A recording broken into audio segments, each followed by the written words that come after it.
Okay.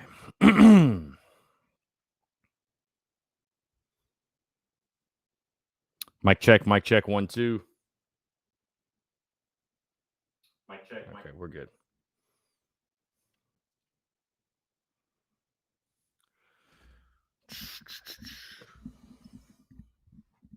Sad. Beautiful.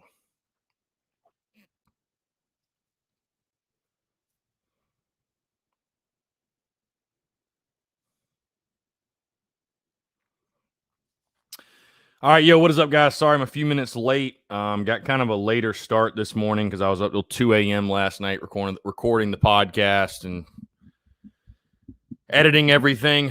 We had a 10-hour drive. A 10-hour drive back from Baton Rouge, as I'm sure you can all imagine. So that is the reason for a little bit of a late start. But yeah, hope you guys are all having a fantastic Monday. The podcast is officially out. If you want to go tune into that, obviously a really long one.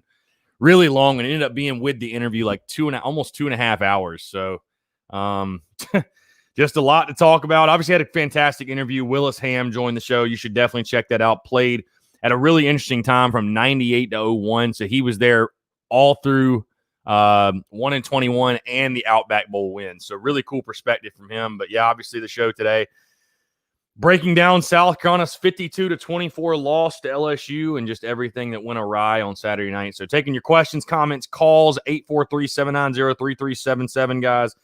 843-790-3377. I will open up the phone lines here if you guys do want to call in. But a lot to talk about, a lot to get into here on a Monday. Again, appreciate all you guys tuning in. Appreciate the love, support, everything else. Had a really good time in Baton Rouge. I will say that. Had a really good time in Baton Rouge. Had a blast. LSU people were pretty cool. Baton Rouge itself is awesome. The venue's awesome. Got to go see New Orleans as well. First time I'd ever been down there. And got to go on Bourbon Street and see the French Quarter and all that cool stuff.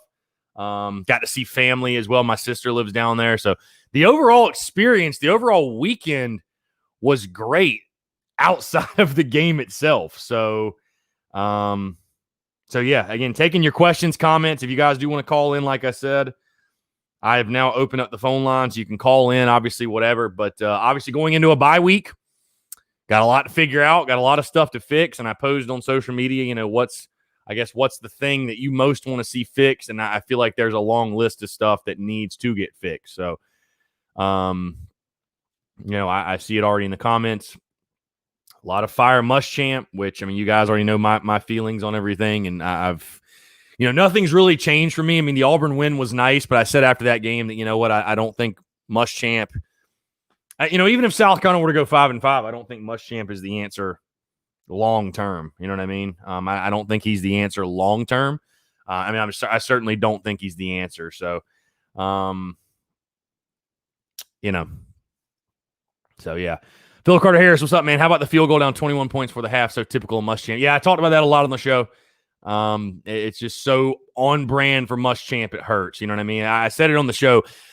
I would never expect, and I know for a fact Will Muschamp does not coach for Twitter or whatever. He doesn't coach for the people on social media and for, how are these people going to think about it? But it's like, you'd think at some point Will Muschamp would say, you know what? Everybody's expecting me to kick it. Why don't I just go for it and kind of surprise some people? Like, let's just go for it and see what happens. I don't understand it. 4th and 5, you're down, 21 at that point. Why wouldn't you go for it? You're at their 17-yard line. Just go for it. What does a field goal do for you there? So, Tyler Manley, what's it going to take for Muschamp to be fired? It's getting worse. We'll probably have to lose every game.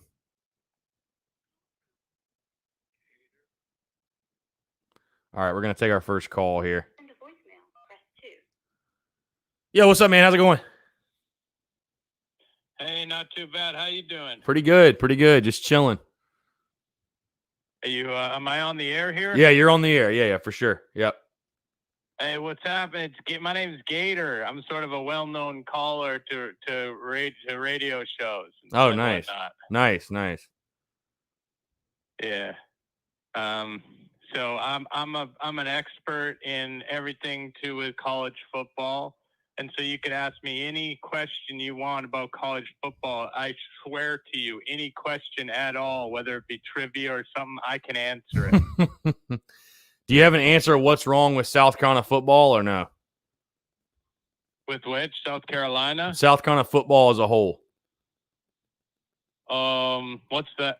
Which football? What South Carolina Gamecocks? What's wrong with South Carolina football? Oh, Gamecock. That's my trivia question for you. It's kind of a funny name, Gamecocks. All right, that dude, I don't know who that was. Like, if you're gonna try to call in and be an idiot, at least be creative about it. All right, let's see. Joseph Van Pirata just have no words. Giving up 23 points early killed us. LSU could not stop our running game, but getting behind like we just killed our game plan, and Hill just looked off. Yeah, I mean, South Carolina's just not built to win a game like that. You're not built to go into a game and your defense can't stop anybody, and you got to throw it a lot, which is a shame because you could run it really well. I mean, hell, Kevin Harris averaged 10 yards per carry. So the fact we didn't get to see him tote it 20, 25 times is kind of sad because he was running it so well, but that's just not how you had to try to keep up. And I was really scared and kind of knew early on being in the building, watching the way LSU was moving the football. I kind of knew that it was going to be a long night. So, Savannah Webster, what the heck is up with Parker? Was it windy?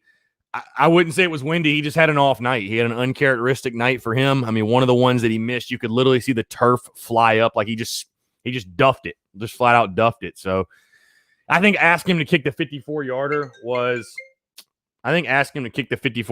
was foolish, if you will. But, yeah. So it just wasn't his night. It just wasn't his night. So.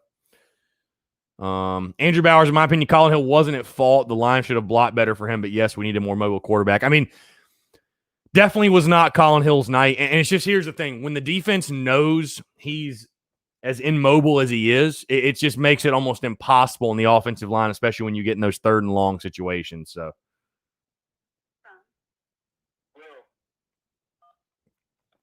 Yeah, what's up, Will? What's going on, man? What's up, man? Doing well. How are you? I'm all right, man. Yeah, I don't know what the hell that last caller was smoking, but we need to stay off the damn air. He ain't no expert. Right.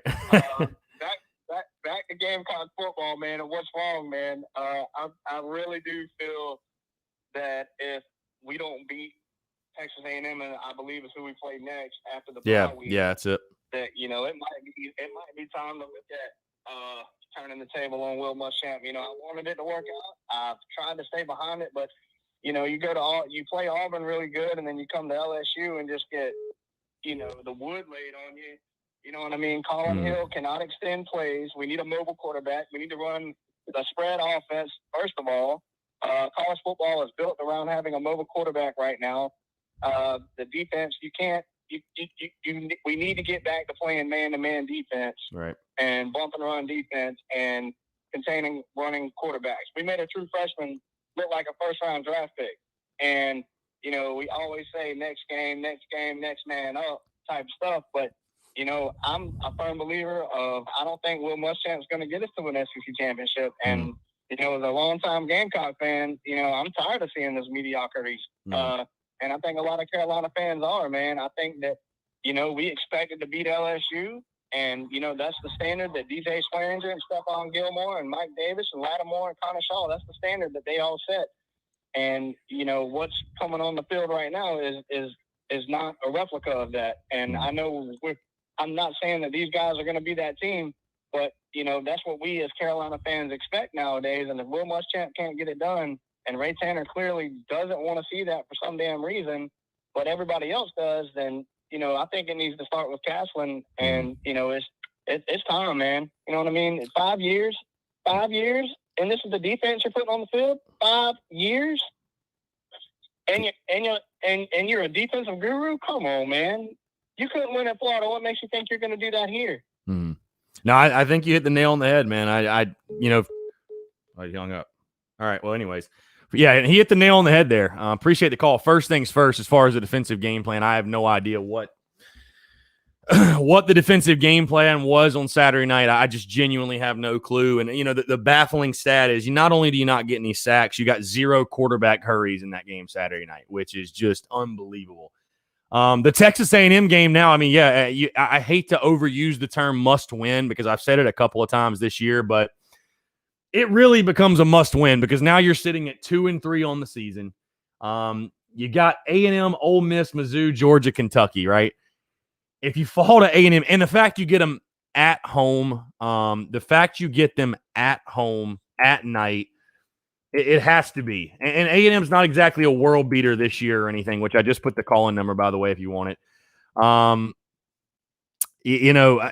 It does basically become a must win because if you lose that game, like I said, I said it on the show too, and I said before, you go and you lose to LSU, you're not going to lose all of the good favor you built from the Auburn win. Granted, the way you lost, you damn near lost all of that good favor, but if you lose to A&M, it's 110% gone. Like you're literally back to square one, and where do you go from there? So, all right, we're gonna take our next call here. We got a lot of calls coming in. The phone lines are hot today. Andrew, what's up, man? What's going on, man? I listened to the Spurs up already, and when you were saying, take a chance, pull Colin, I agree. And with that, you're right. We haven't really been successful since we had a dual threat quarterback. So it doesn't make any sense to me. It's like he's stuck. He's trying to make a point that we're going to lose his way. We're going to win his way. And why would not give anyone else a chance to bring that spark on the offense? It doesn't make any sense to me. None of it makes any sense to me. It's just like he's trying to prove a point to someone.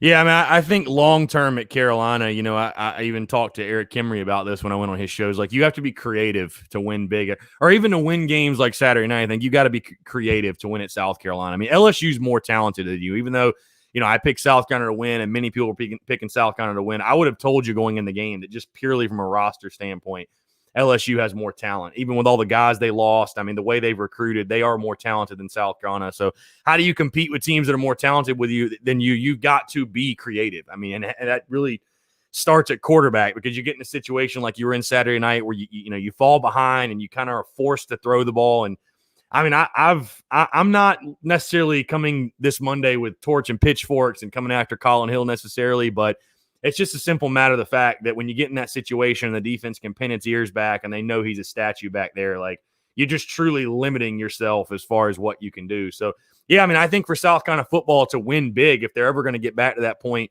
not even where Spurrier had them, where you're winning 11 games a year, but if they're even going to try to get close to that point, let's just say winning 8 or 9 games a year, maybe every 2 or 3 years competing to go to Atlanta, I just think it's going to have to be with a dual threat quarterback because I equate it to this. South Carolina, when you play with a pocket quarterback, you're basically playing 10 on 11. Your quarterback is no threat to beat you in any type of way other than his arm. And South Carolina is just not talented enough to play 10 on 11 football. They're not Alabama. They're not Clemson. They're not Georgia. You don't have 5-star receivers and a 5-star running back and 5-star offensive linemen and just depth on depth. You just don't have that. You know what I mean? So I think you need to get a little creative. And there's nothing wrong with that. There's nothing wrong with winning that way. Because winning is winning. It's like, who cares? But yeah, I mean, I think, and I said it on the show, and the reason I'm not necessarily coming after Colin Hill is that I don't know there's a better option on the roster right now. And I mean, I hate to say that necessarily because it just kind of shows where we are as a program at this current state. I mean, people are going to say Luke Doty, but I figure the guy's a true freshman. I'm not saying he shouldn't play. I'm not saying Ryan or Luke shouldn't get looks. But as far as like the starting quarterback, we're running a poll right now on Twitter. Who should be the starting quarterback going to A&M? Are you really going to roll the dice with a true freshman? And then Ryan, I mean, I like Ryan and appreciate what he did last year, but I don't know what Ryan brings to the table that Colin Hill's not doing. But I will say to the fans' credit, 2 things. Number one, there's no excuse that the other 2 guys didn't see the field against LSU when you're down 28, 35 points. But I will say we've seen Muschamp be stingy about that. He was stingy about that when when Jake Bentley and Michael Scarnecchia were both here. And I remember specifically being down 28-0 to Virginia in the Belk Bowl, and Michael Scarnecchia still couldn't sniff the field. And it's just like, why? Why can he not get out there? But, unfortunately, I think – but I do understand. The other thing I just want to say, I do understand fans coming from the side of, well, as soon as – and I will agree, as soon as the season points to being a wash, and I don't know, I guess people could define that differently, but as soon as it points that way, why would you not go with Ryan Helinski or Doty or, your future versus Colin, who is, at most going to be here next year, and that's it, if he even decides to come back. So I understand fans coming from that side of it too, but unfortunately, I don't really think there's like a guy waiting in the wings on the roster that is just head and shoulders better than Colin, which again it's not. I'm not happy to say that, but it's just kind of the reality we're at right now. So. Right. Well, I've also seen, teams pick on some of our corners in previous years before now too, and you won't make a change there. Sometimes there's not another change to be made. Sometimes that's what you have to work with. Right. But when you have other options, it just seems like you got to pull out a different tool sometimes. Yeah, the defensive, like I said, the defensive game plan as a whole, I'm just scratching my head. I mean, it's again. The stats that were so baffling, not just 0 sacks, but you got 0 quarterback hurries. And I mean, it really comes back to, and Muschamp kind of talked about a post game, but when you give up 276 yards on the ground and being there in person and seeing the way they were moving us around and, their offensive line bullying our defensive line. I mean, I understand the challenge that presents as far as it's going to make it really easy on the true freshman quarterback, but I mean, I agree. I don't know what the defensive game plan was. I really don't. I don't understand how you can't have a single quarterback hurry on a true freshman, how he just carves you and picks you apart. And, you see the off coverage and stuff like that. And when you do that, you're just letting their athletes get a head start on you. And it just, I don't know. I mean, I truly wish I had the answer. I have no idea what the defensive game plan was, just watching it from the seats at least. So I don't know, because I feel like we have good players on defense. I feel like we have talent on defense, and I'm not 100% sure what the disconnect is. And I mean, again, to me, it's pretty simple. It's black and white. It comes down to either, okay, you think our players aren't very good or our coaching's not very good. It's one of the two things. And I like to think we have some pretty decent players. So I agree with you, and I agree with everybody else saying, year 5, a defensive-minded head coach. The offense played bad for sure, and Colin had a terrible game, but you gave up 52. I mean, I know they weren't all defensive points, but I mean, LSU was a name your score kind of game for them. They could have scored as much as they wanted to on us. So it's just frustrating, like I said, to see 8 for 10 on third downs for them, 276 on the ground, and then obviously TJ Finley doing what he did. Again, I was shocked. I was very much shocked at the way we just got bullied all night long. So I don't know. It's baffling to say the least. Yeah, man. Well, I appreciate you taking my call. Yeah, man. Appreciate it. Thanks so much for the call.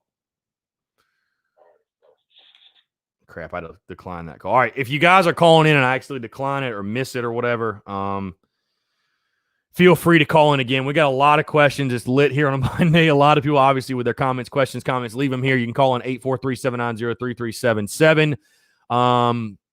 Let's see. We got a lot of calls. Basically, all calls coming in today here on a Monday. You guys are more than welcome, obviously, to call. And if I don't get to your call, call back, and I will get to it. So, all right. Yo, what's up, man? Hey, what's up? I think we need to fire T-Rob. What do you think about it? I mean, I'm not opposed. I mean, is there, it's crazy. Is there anybody stock who has fallen more than T-Rob's? Because I remember when he first got here and after the 2017 season, especially, when we went 1-9 games and the defense had all those takeaways and stuff, he was looked at as a defensive, one of the young, great defensive minds. And heck, he was getting pursued for head coaching opportunities. And now I highly doubt that same buzz is around him. But here's the thing though. And I've told other people this. I don't see any way. I mean, Muschamp and T-Rob, they're like boys. Like that's his best friend, basically. So, and that's unfortunately that's kind of the way Will Muschamp operates. That's who he employs. That's who he sticks with. Is his buddies, people he has a close relationship with. I don't see T-Rob going anywhere. I mean, I don't disagree with you. I think. And I said this before the season, it'd be a bigger indictment on Muschamp if we were average on defense in year 5 versus because you kind of knew offense was going to be who knows what you're going to get out of offense. But defensively in year 5, if you're having the issues, especially in the secondary that you're having, like no position on the defensive side of the ball as far as coaching, no coaching spot should be safe. And that includes T-Rob. So, I mean, I don't think they'd ever let go of him just because of recruiting purposes and Muschamp's relationship with him. But I mean, dude, I totally agree with you. I totally agree with you. I mean, unfortunately, Muschamp can't fire himself, so it needs to fall on the co-DC. Like, that's kind of the way I look at it. So, I'm with you. I don't know. I mean, I think it needs to be evaluated for sure. I think that made TJ Finley look like Joe Burrow. Yeah, they did. No, for sure. I mean, it looked really easy. And I can say that again, being in the building, it looked really, really, really easy. Like, there weren't many times, I can maybe recall 2 or 3, but there were not many times where I thought like TJ Finley looked like he was under any type of duress or pressure or, having to make a tough throw. I mean, that's the thing that killed me. A lot of the throws, a lot of the completions, the guys were wide open. So, I mean, I just, again, the defensive game plan baffling. And here's the thing, and LSU kind of exposed it, and I sort of knew and had that sick feeling after Auburn, and it kind of reminds me of Georgia last year. You can't bank on 3 turnovers every week. You can't bank on 3 picks. You can't bank on the opposing offense you're playing to make boneheaded decisions and not stick to the run when they should. And like, you can't live off that. You can't make a living off of that. So I think South Carolina, I don't think they're necessarily quite as bad as they showed against LSU, but they're not nearly as good as they showed against Auburn. It falls somewhere in the middle. So there's still problems. There's definitely still problems with this defense, especially in the secondary. And yeah, no, you're right, man. Finley looked like Joe Burrow. Joe Burrow. What a hell of an opening debut for him. So it just continues. It's insane. If you look at the stats, it's insane how bad Carolina's been against first-time quarterbacks. It makes no sense. It really makes no sense. So. All right, thanks for taking my call. Yeah, man, appreciate you calling in. Thanks so much. Yeah, again, I'm right there with you guys. Trust me, I'm as baffled as you are. I'm as confused as you are. It makes no sense. I truly don't understand it. I don't know what the what the game plan was on Saturday night. I truly don't know. So, again, the phone lines are ringing off. So, guys, taking your questions, comments. I will get to the questions here in the chat as well. Yep, nickel and dime us all night. Yeah, I agree they did. Yo, Luke, what's going on, man? Hey, man. I was down in Baton Rouge as well, and I Nice. just want to know, why did we abandon the running game? It was like first down, I remember, handed off to Harris. He gets 9 yards, and then they throw a pick 6. Mm-hmm.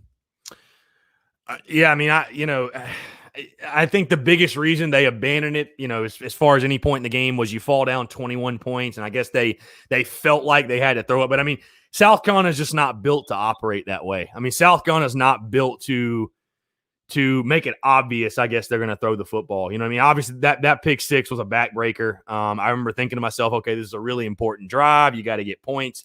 Boom, pick 6. And I feel like everybody felt at that point the game was over. And it's a shame they abandoned the run because, again, the way Kevin Harris was running the ball, I mean, he was averaging 10 yards per carry, only got to run it 12 times. So, yeah, I mean, simply put, I think just falling behind, it forced their hand as far as they felt like they had to throw the football. But when South Carolina gets in those situations, again, they're just not built for that, and it's going to get ugly. And I think that's what you saw. So, yeah, I mean, I don't know, man. I think you really just need to feed Kevin Harris. That needs to be the focal point. I think we'd all agree there. And because, we Saturday night just exposed, I mean, and what we all feared coming in the season, just the lack of weapons on the outside. And if you're forced to throw it, and especially, again, with Colin Hill and he's not mobile, the defense, if they know we're throwing it, it's almost like you have no chance. I mean, you just have no chance. So, I don't know. I mean, it's also, yeah, go ahead. I was just curious, do you think that they're going to give Muschamp a mulligan this year? I mean, if he were to lose out or something like that, does he get a mulligan? I mean, if they were to lose out from this point, they were to lose out and they go 2-8. I don't know how you can justify bringing him back. I understand with COVID and the economic ramifications stuff. I've talked about that a lot. The wild card in it all is Bob Castlin. That's the wild card of it all. If I had to guess, like if you told me I have to place a wager on it right now, I would say he's back. I think South Carolina will, make some BS excuse and, bring him back or whatever. But, I think especially if he wins another game or two, no doubt he's going to be back. But they're not going to come out and say, oh, okay, this year didn't count. It's a mulligan. But, you know what I'm saying? And behind closed doors, I'm sure that's kind of what they're thinking. I'm sure that's what they're thinking. I tend to think that, gun to head right now, I think we do probably sneak out one more win, if nothing else. I mean, I picked 3-7 before the season. It's just going to be it's going to be the Carolina way to win one or two more. And almost kind of give you false hope. But I mean, Kentucky, the last game looks very winnable. I know Missouri's kind of a coin flip, but you got it at home. Out of Ole Miss and A&M, who knows? So, I mean, yeah, but is it going to be considered a mulligan? It shouldn't be. And again, Castleton is the wild card. But behind closed doors, I think they're probably they're hoping they don't have to make that decision. They don't want to spend the money. I'm sure they don't want to spend the money on a buyout or anything like that. But we'll see. We'll see. I mean, it's just, for me, it's going to be really hard. I mean, Gamecock football is going to be at its lowest point in quite a while if you have to sit on a 2-8 record the entire offseason. You know what I mean? So I don't know how you can justify it. I appreciate it. Yeah, man. Thanks so much for calling in. Appreciate it. Yeah. So let's see. Phil Carter here says, I don't think Tanner will be fired. He's a coaching legend, although maybe he should retire after this Muschamp contract extension disaster. Yeah. I don't think Tanner will get fired either, but if he could step down, quote unquote, that would be great for everybody. Owen Turner, why can't Muschamp develop our recruits? Our guys go to the NFL and ball, but we can't win as a college team. Yeah, player development is still definitely a question. I talked about Rick Sandage on social media, and I just don't understand how he's not playing more and what the problem with Rick Sandage is, what is going on. But I don't know. Player development definitely to me is a question mark, no question. All right, we got another call here. Let's go to it. Yo, Justin, what's up, man? Hey, man, thanks for taking my call. Yeah, absolutely. Doing well. How are you? Good, man. So my question would be, as far as the defense, do you think it's a scheme thing, or is it just a lack of development by T-Rob, or just a lack of talent? I mean, I think you could the first two more than the last. And I think you could definitely say both as far as the first two. I mean, again, I like to think we have talented players on the defense. I'm not saying we have elite players or anything crazy like that, but I'd like to think we have some talent on the defense. Are we getting the most out of it? I would probably say no. But yeah, I mean, I think you can certainly go back to scheme. I mean, listen, I will say this: tip the cap to LSU. They have talent. I mean, I know they've started off the season really poorly and stuff like that, but they have talent, and it shined on Saturday night. But I mean, yeah, when it comes to the defensive side of the ball, I mean, again, I think it's either coaching or it's the players you have. And I like to think that we have some pretty decent players on the defensive side of the football. So what's the disconnect? You know what I mean? So I think it comes back again. I can't tell you what the defensive game plan was on Saturday night. I truly don't understand it. But when you're getting gashed the way South Carolina was getting gashed, it's hard to do anything. Hard to do anything defensively. And we got straight up gashed. There's no other way to put it. It was, they were bullying us up front, pushing us around. It was too easy as far as the running game is concerned. And that's going to make it really easy on a true freshman quarterback that they played. But I think it falls a lot more on development and scheme than it does the talent on the defense. Let me put it that way. Again, I'm not trying to sit here and say the talent is elite or anything crazy like that, but I think it falls more on scheme and development than anything, in my opinion. So, well, the thing that I'm at loss of words for is when you look at our lineup of, because LSU runs shotgun pretty much 99% of the time. Right. We have 4 down linemen, and we have 1 linebacker in the box. I mean, that's 5 on 5 continuously. And they're running the ball up the middle at an 8 to 10 yard gash. And we come out of halftime, and there's no adjustments. We're not playing man. I know, and I don't know if that means, not playing man means that we have players that are after McClumbu and Horn are just not good enough to cover right elite talent receivers. It's just really frustrating when you don't load the box and make a guy beat you as a freshman. It's just, I mean, we do that with Linsky. What did Alabama do this last year? Linsky had a pretty good game against Alabama, but they were like, no, you're not going to sit back there and throw the ball. Right. No, I mean, dude, I agree. I mean, even Ed Orgeron said he was surprised how little we blitzed. I mean, when he's saying it, That's kind of saying a lot. So, I mean, it's like, hey, no kidding. We all agree with you. We're shocked too.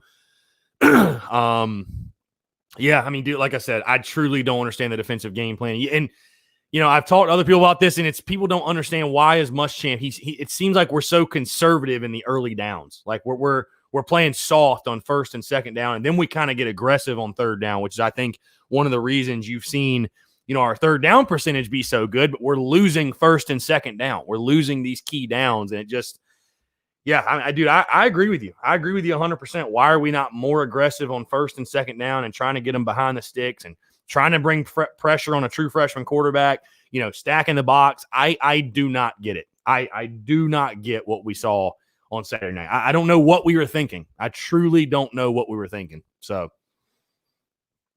All right, man. Well, thanks for taking my call. Yeah, man, I appreciate you calling in. Thanks so much. Yeah, like I said, guys, I wish I had answers. I wish I had answers as far as what we were thinking defensively, what the game plan was defensively. I genuinely have no idea. Like, I genuinely have no clue as far as what the game plan was defensively. So, P. Thomas says, our defense has been underwhelming since Muschamp got the job, and he's supposed to be a defensive guru, ? Yeah, I mean, dude, I don't know. I mean, I genuinely do not know. I genuinely do not understand what the deal was. So,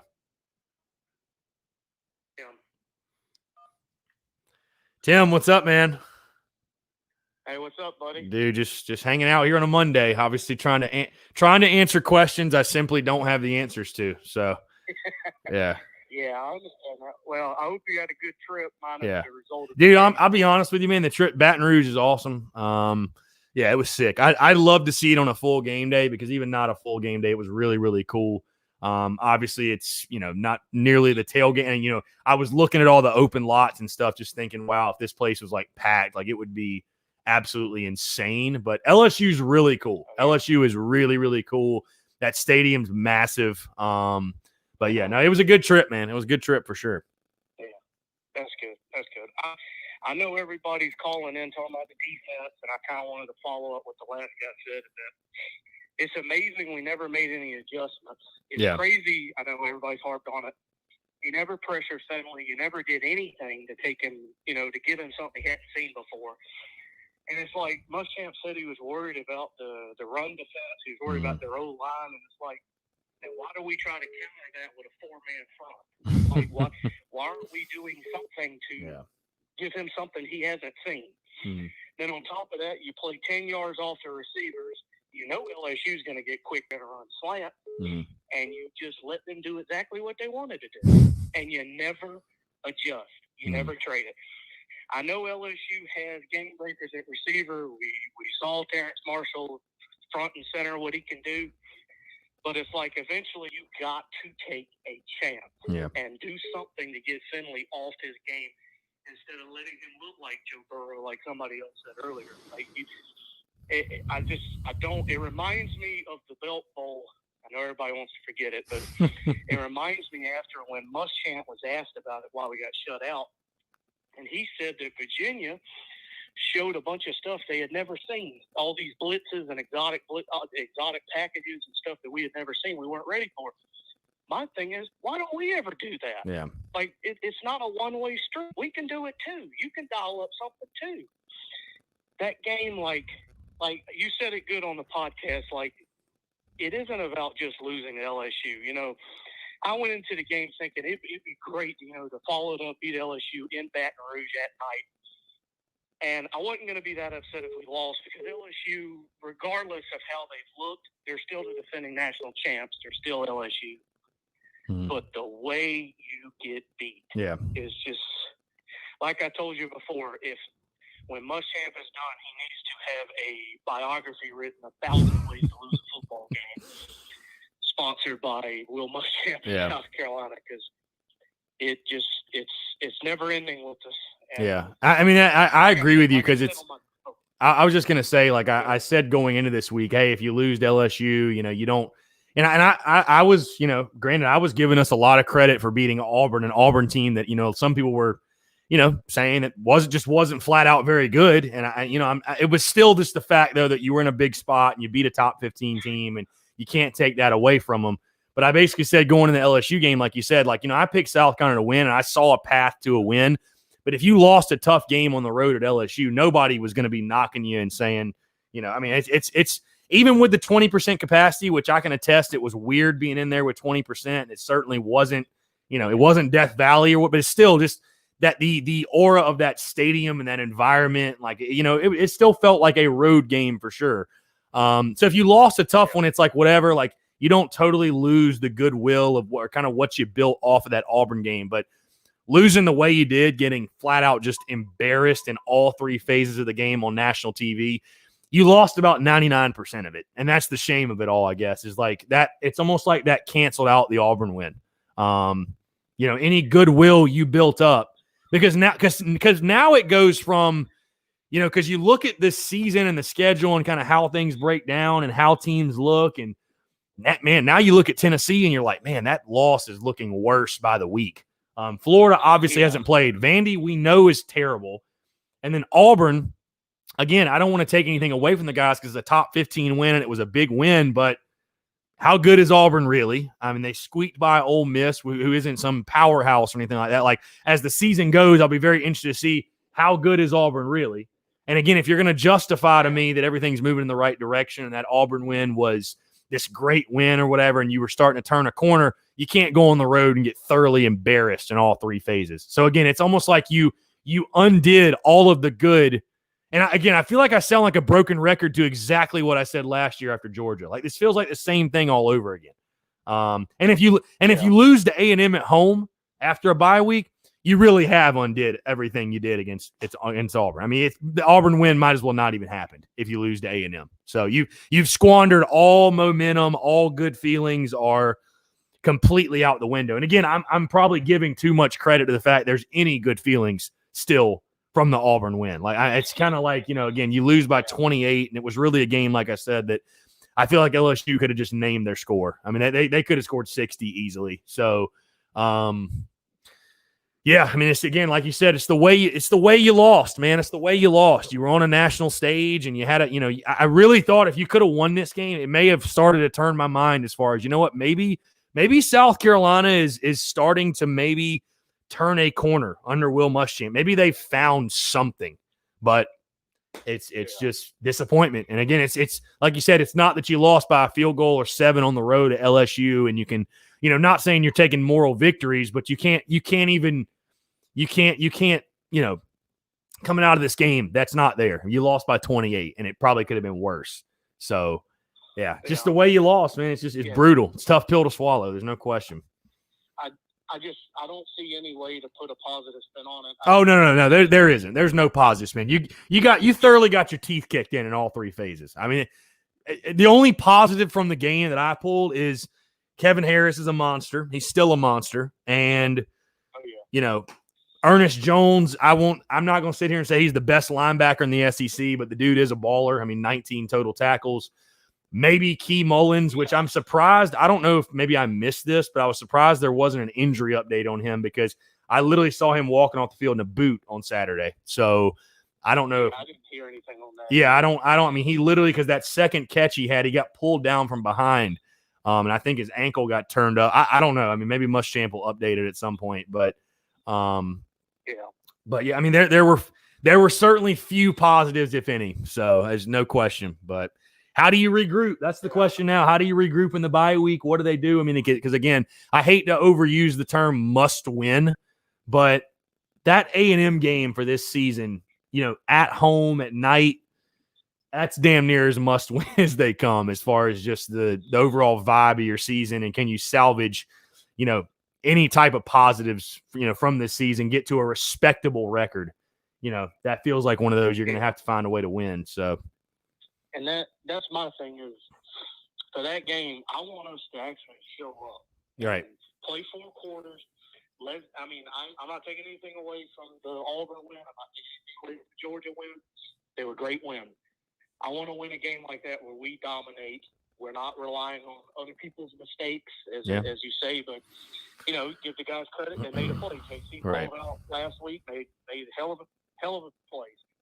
But I want to win a game like that. You show up against the top 15, which I'm assuming A&M probably be in the top 10. Right. You show up in that game. You come to play. You execute. You know, if you go down swinging, that's fine. But don't play like you did last Saturday. It looked like we have a clue. We have a competent game plan. And go out and execute. Right.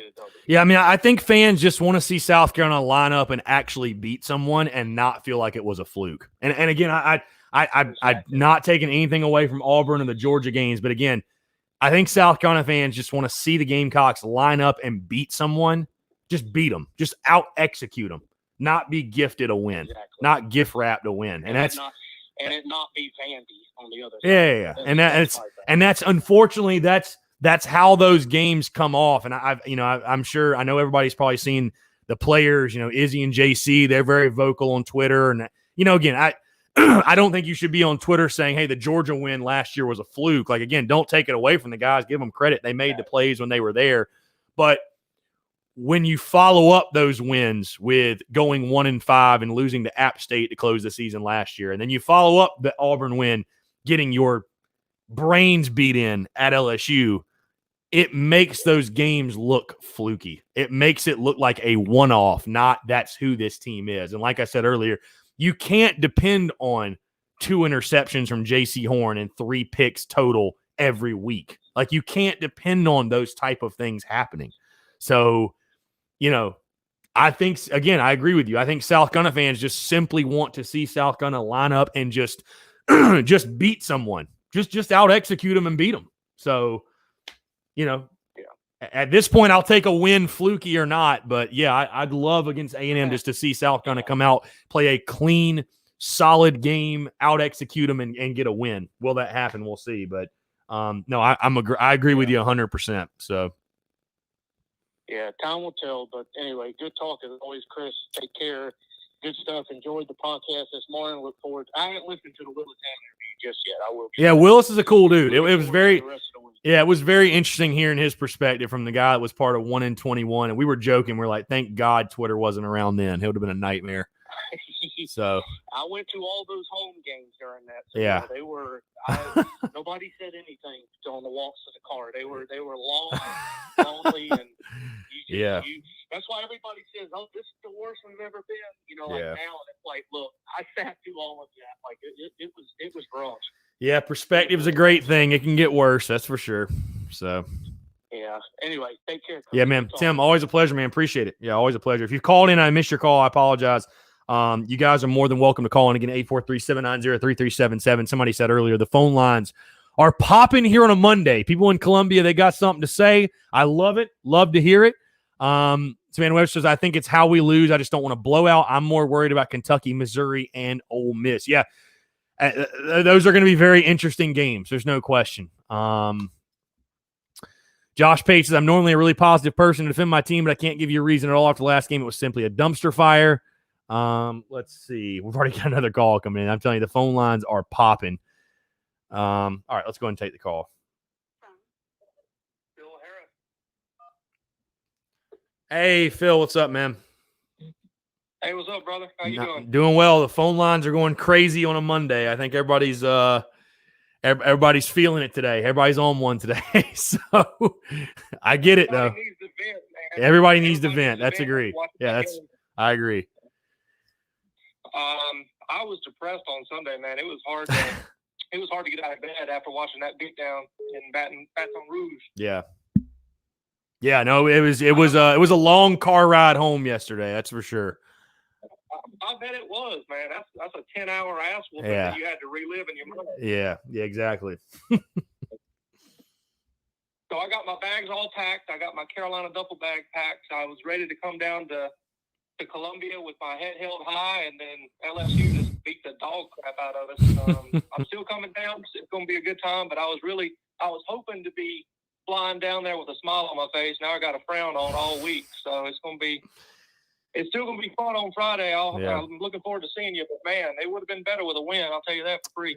Yeah, no, life is always better when South Carolina wins. I don't know where this team finds answers. I don't know how much can really change. And, I think I know you agree, and I said it on the podcast that, ironically, you just played LSU, and I say this, a tiger doesn't change its stripes. I don't know why anybody would expect Muschamp to have some come to Jesus moment or some revelation, and he's just going to be who he is, and his teams are going to kind of be on brand with how they've been. And I just I know there's a lot, maybe not a lot, but maybe there's still some people out there that want to give Muschamp 2 or 3 more years, and for what? I don't know. Like, I don't know what you're looking for, I guess. I don't know what you need to see or what you think's going to happen. You know what I mean? So I don't really know what's going to change over a bye week. I don't know what South Carolina is going to find out about themselves. You're at the halfway point of the season right now, and I'm going to talk about this a little bit later in the week on the show as far as like grading the first half of the season and what we learned and giving first half grades and stuff. But I don't know. I hate to say it. I kind of feel like this team kind of is. They just are who they are at this point. They're painfully inconsistent. We know where the problem areas lie. We know secondary is an issue. We obviously know what Colin Hill is at this point.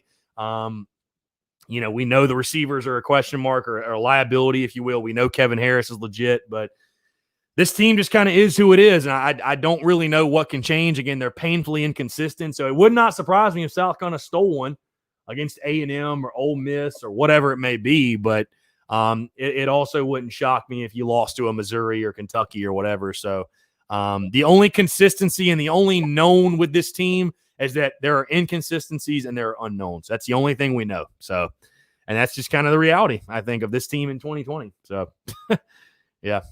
Amen, brother. Yeah. Here, I'll close on this. I don't believe in chicken curses, none of that BS, but I do believe in a Muschamp trap.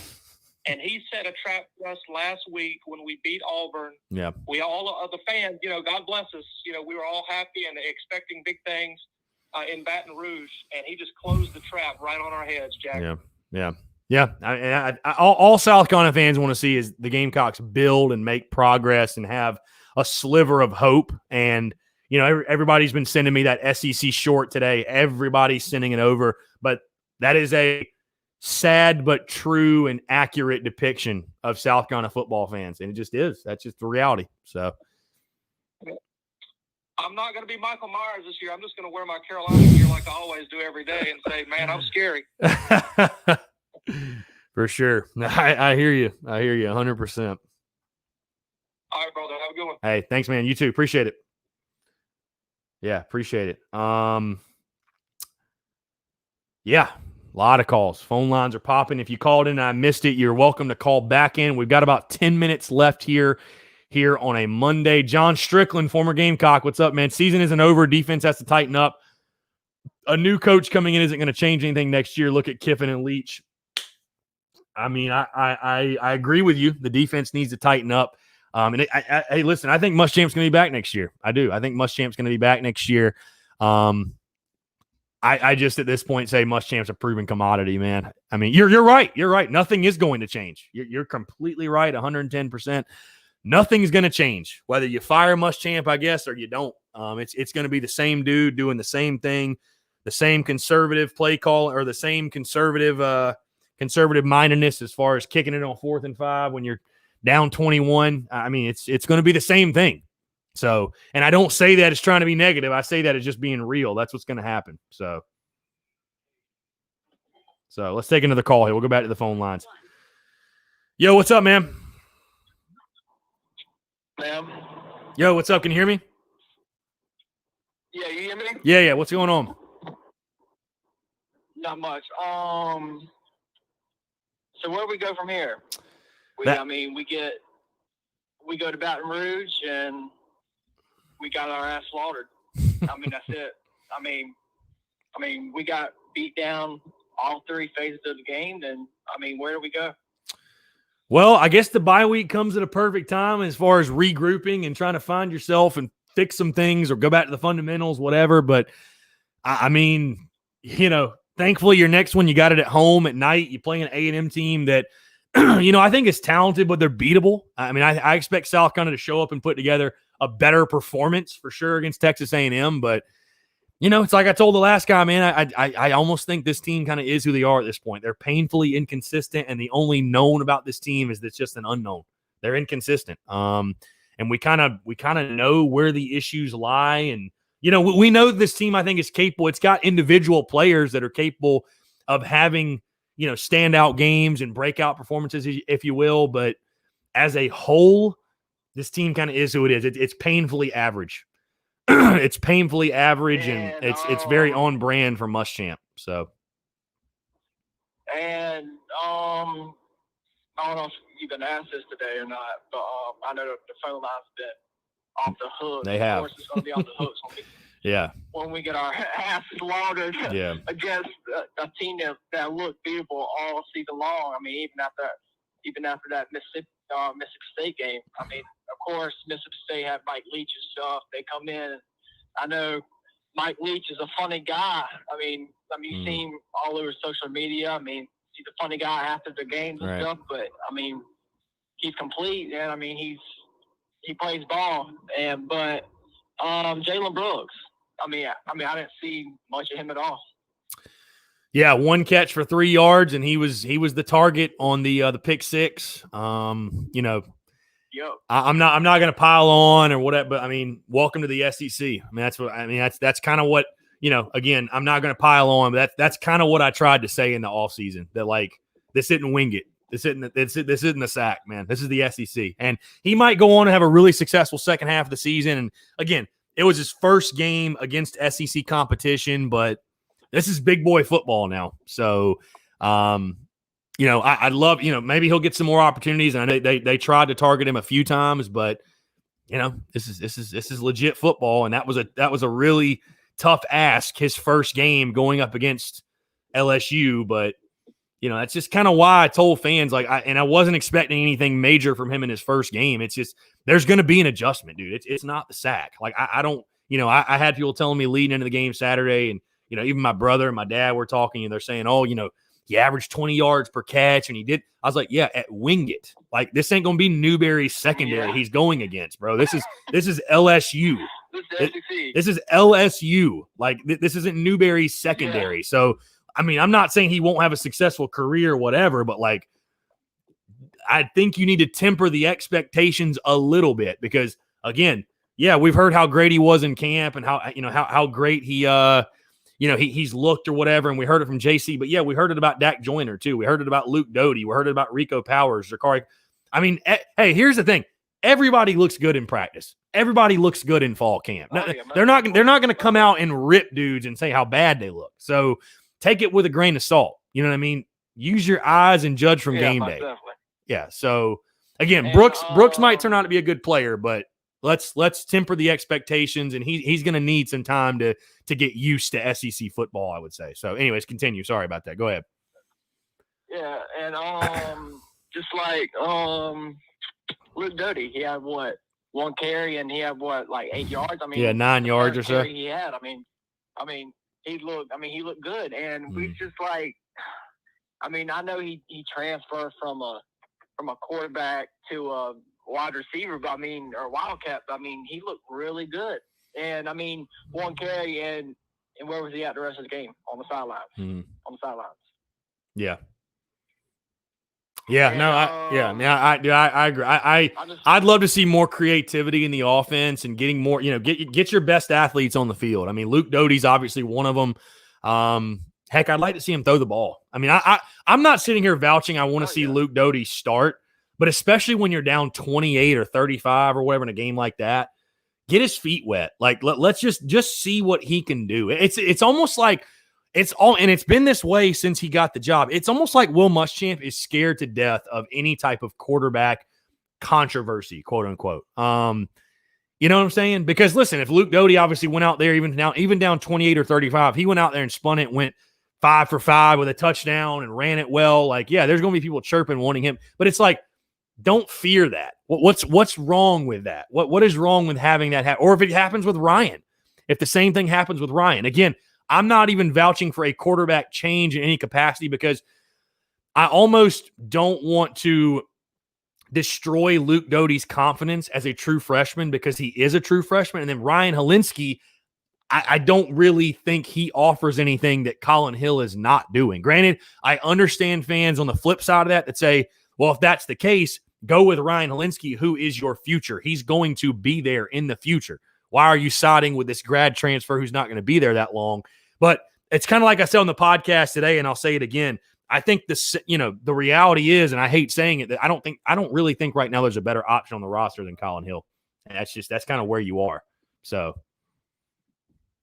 Oh yeah, and you on that pick six. I mean, I looked at it, and a bunch of people probably noticed, but I mean, that's Jalen Brooks' fault. Yeah, I mean, yeah. Jalen Brooks is supposed to do, slant, and he stopped, and you gotta fight through it, and I mean, that pick six was not Colin Hill's fault. Yeah. I mean, it wasn't at all. Yeah. Again, it's I'm not trying to pile on the kid, but it's a welcome to the SEC type of moment. Like you said, you got to fight through that. And Hill is taught he's going to throw it to a spot there, and he wasn't there, and it gets picked, and he takes it back for a touchdown. So, yeah. I mean, again, I said it earlier. South Carolina is just not built to win a game like that where they've got to throw it a lot. They're not built to win that. Win a game like most that, definitely.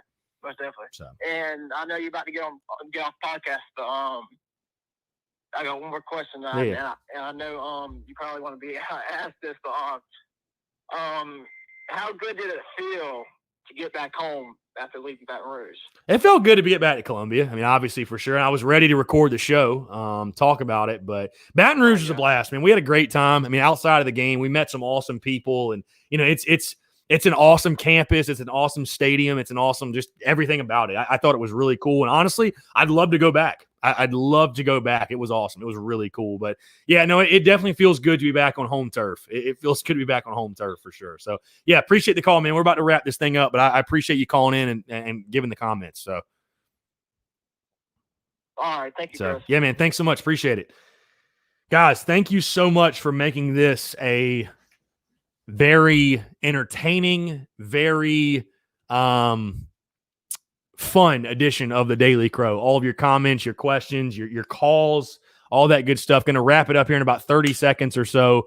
Listen, I think a lot of people that called in, everybody that called in made a lot of really, really good points. We're all left scratching our heads and wondering what the hell is going on. Where does this team go from here? How much can really change in the bye week? How much can change? You know what I mean? Like, how does this team find itself? What has to happen?